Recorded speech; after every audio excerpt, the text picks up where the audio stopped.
गरीब अनंत कोटि ब्रह्मांड का एक रत्ती नहीं भार। सतगुरु पुरुष कबीर हैं कुल के सिरजनहार। कौन कबीर?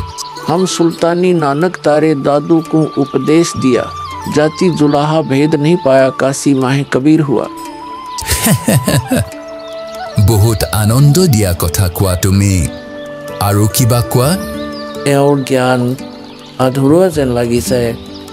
এওঁ নাম দীক্ষা লয় হয়তো পৰমাত্মাৰ সৈতে জড়িত হ'ব পাৰে। ভগতদেৱ, যদি আপুনি নিজৰ কল্যাণ কৰাব বিচাৰিছে তেন্তে এটাই উপায় আছে, নাম দীক্ষা। মোৰ পূজনীয় গুৰুদেৱে মোক নাম দীক্ষা দিয়াৰ আদেশ দি থৈছে।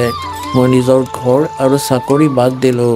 আজ্ঞা অনুসাৰে প্ৰচাৰ আৰু দীক্ষা দিয়াৰ পবিত্ৰ কাম কৰি আছোঁ। পুত্ৰ, তোমাৰ গুৰুদেৱে তোমাক হাৰ নাম আৰু হাৰ শব্দ দিয়াৰো আদেশ দিছেনে? এওঁ কেনেকৈ জানে হাৰ নাম আৰু হাৰ শব্দৰ বিষয়ে? গুৰুদেৱৰ আজ্ঞা আছিল যে এতিয়া হাৰ নাম সাৰ্বজনীন কৰিব নোৱাৰিম।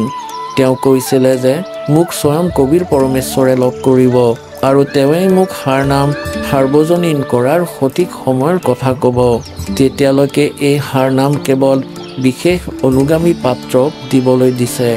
পুত্ৰ ৰামপাল, মই সত্যপুৰুষ কবীৰদেৱ। এতিয়া সেই সময় আহিছে সেই হাৰ নাম আৰু হাৰ শব্দ প্ৰদান কৰাৰ। বাহ ভগতদেৱ, মই আপোনাক ক'লোঁ যে মোক কবিৰ পৰমেশ্বৰে লগ কৰিবলৈ আহিব, গতিকে আপুনি স্বয়ং কবিৰ পৰমেশ্বৰ হৈ পৰিলে।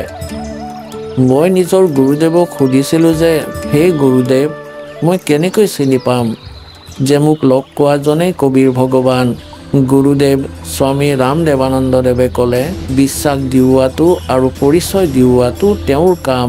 সেইবাবেইতো মই কৈ আছোঁ, মই সত্যপুৰুষ কবীৰ। কবিৰ পৰমেশ্বৰে সকলোকে জীৱিত মহাত্মাৰ ৰূপত লগ দিছে। সকলোতে জীৱিত মহাত্মাৰ বেশ পোশাক নাই।